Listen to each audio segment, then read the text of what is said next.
ጠጅ፣ ጠላ፣ አረቄና የመሳሰሉትን መጠጣት ይፈቀዳል?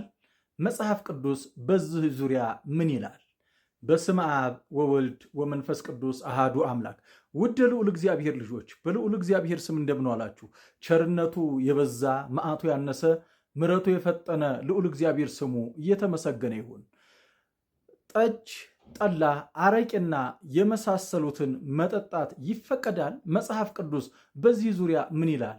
በዚህ ርዕስ እንደ እግዚአብሔር ፈቃድ ጥቂት እንነጋገራለን ማለት ነው።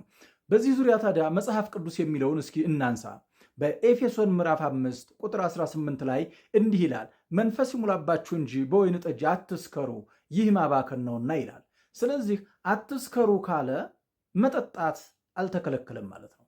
እንግዲህ የሚጠጡ ሰዎች እነማን ናቸው ከተባለ አንደኛ ራሳቸውን የሚያውቁ፣ ሁለተኛ ደግሞ ለራሳቸው የሚጠነቀቁ፣ ሶስተኛ ለቤተሰቦቻቸው የሚጠነቀቁ ሰዎች መጠጣት ይችላሉ ማለት ነው። ሲጠጡስ እንዴት ነው የሚጠጡት ከተባለ አንድ መስፈሪያ ወይም መቅጃ፣ ሁለት መስፈሪያ ወይም መቅጃ ወይም ብርጭቆ፣ ከበዛ ሶስት፣ ከዛ በኋላ አንድ ብርጭቆ፣ ሁለት ብርጭቆ፣ ሶስት ብርጭቆ፣ አራተኛ የሚደግም ከሆነ ሰውየው ጤነኛ አይደለም ማለት ነው። ስለዚህ ራሳቸውን የሚያውቁ ሰዎች መጠጣት ይችላሉ። ራሳቸውን የማያውቁ በሸተታቸው ቁጥር ሁሉ የሚንገዳገዱ ሰዎች ግን ጭራሽ መጠጥን መጠጣት መሞከርም ማየትም የለባቸውም። ምክንያቱም ለእንደነዚህ አይነት ሰዎች አይደለም መጠጥ የተፈጠረው ማለት ነው። መጠጥ የተፈጠረው ወይም ደግሞ የተሰራው ራሳቸውን ለሚያውቁ፣ ለሚጫወቱበት፣ ለሚዝናኑበት ነው እንጂ ለሚፈናከቱበትና እዛው ወድቀው ለሚያድሩበት አልተሰራም ማለት ነው። የሚሰክሩ ሰዎች መጠጣት የለባቸውም። ስለዚህ ብዙ ሰዎች መጠጥ አትጠጡ፣ መጠጥ ኃጢአት ነው ሲሉ ይሰማል። ኃጢአት አይደለም። ኃጢአት የሚሆነው ከስካር በኋላ የሚመጣው ነገር ነው እንጂ በልክ የሚጠጡ ሰዎች መጠጣት መብታቸው ነው። ለዚህ ነው ሐዋርያው ቅዱስ ጳውሎስ በዚህ በአንደኛ ጢሞቴዎስ ምዕራፍ 5 ቁጥር 23 ላይ ስለ ሆድህ ሕመም ወደፊት ትንሽ የወይን ጠጅ ጠጣ እንጂ ውሃ ብቻ አትጠጣ ብሎ ልጁን እየመከረው ማለት ነው። በትንሹ በልክ ስንጠጣው መድኃኒት ይሆናል። ከአቅም በላይ ስንጠጣው ደግሞ በሽታ ይሆናል ማለት ነው። ስለዚህ ከአቅም በላይ ምግብም እንኳን ሰዎችን ታማሚ ሊያደርግ ስለሚችል ከአቅም በላይ መመገብ፣ ከአቅም በላይ መጠጣት አግባብ አይደለም ማለት ነው።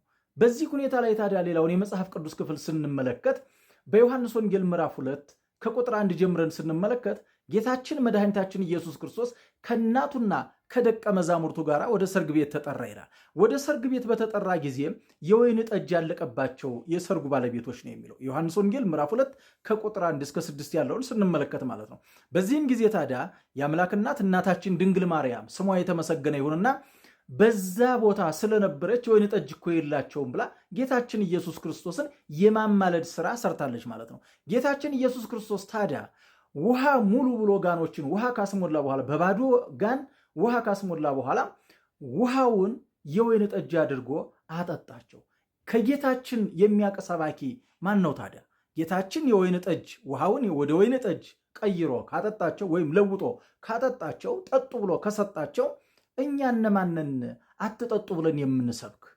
እንደ እግዚአብሔር ፈቃድ እንደ ኢየሱስ ክርስቶስ ፈቃድ እንጓዛለን የምንል ስሙን እንሰብካለን የምንል እኛ የሚጠጣውን ሰው በሙሉ የምናመነጫጭቅና የምንሳደብ እኛ ማንን ማለት ነው? ስለዚህ አትስከሩ እንጂ አትጠጡ የሚል የመጽሐፍ ቅዱስ ክፍል የለም።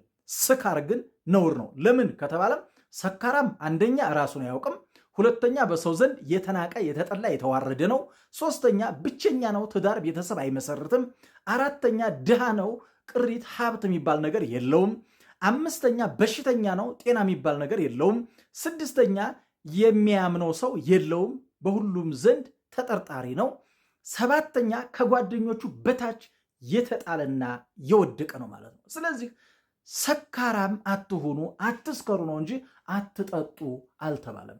ውድ አድማጮቻችን ኮሜንት አድርጉ። ኮሜንቱን በእውቀትና ለእውቀት አድርጉት። እንደገና ኮፒ ሊንክ እያደረጋችሁ ላልሰማ አሰሙልን። ወስብሐት ለእግዚአብሔር ወለወላዲቱ ድንግል ወለመስቀሉ ክቡር። ይቆየን።